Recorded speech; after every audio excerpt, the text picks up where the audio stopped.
And then I believe I was in the middle of the 4th month is all, being with the Colorado State Patrol, and I was called to DUI hit and run, and so I responded, and literally, I mean, seconds after I responded to that call, and the suspect had barricaded himself in a house, and I mean, within a matter of seconds, I ended up shooting and killing that suspect, and I can't even describe the thoughts, the feelings as soon as the shot rang out. I mean, people talk about how things are surreal.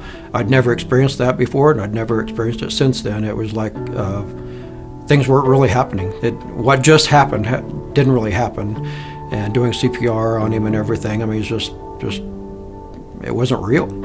And then immediately in the hours and then the days to follow, the media got involved. Of course, the family hated me, and the friends and everything, and I started receiving threats on social media and everything, and I was on the news and on the front page or on TV every night, you know, and so I confined myself to the house. My family did, and the news people would come out and shine their cameras in our windows and everything, and pound on the doors, and so for 3 months I sat in a rocking chair at our bedroom window with a handgun in my lap for fear of retaliation, and the only time I got out of that chair was to either go to the refrigerator or go to the bathroom, and then right back to that chair again.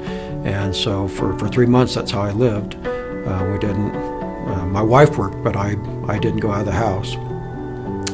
And so after those 3 months, my major came out to the house one day, and he told me the unbelievable news that I was told by my attorneys would never happen, that I was indicted for murder.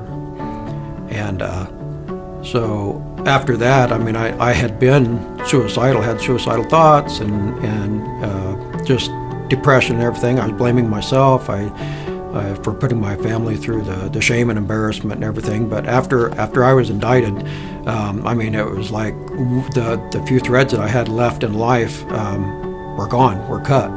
And I became extremely suicidal. And that handgun that I'd been holding in my lap for the past 3 months, I put it in a dresser drawer, and I knew if I opened that drawer, I would kill myself. Almost 2 years later, I had a trial, and I was exonerated of everything, but I had been looking at 23 years in prison if I would have been convicted of all the charges. And so to say that I was scared to death during my trial was just an understatement, but God was working through the trial and everything, and he had everything under control, and I just, didn't believe him or whatever.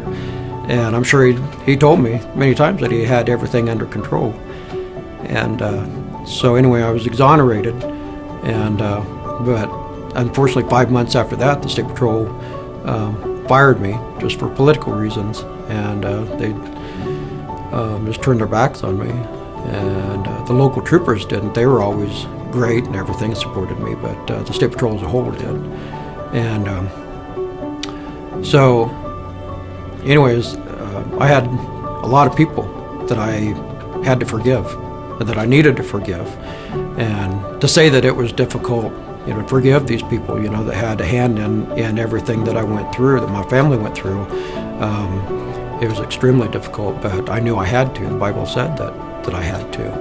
And so eventually, through God's grace and everything, I have been able to forgive them.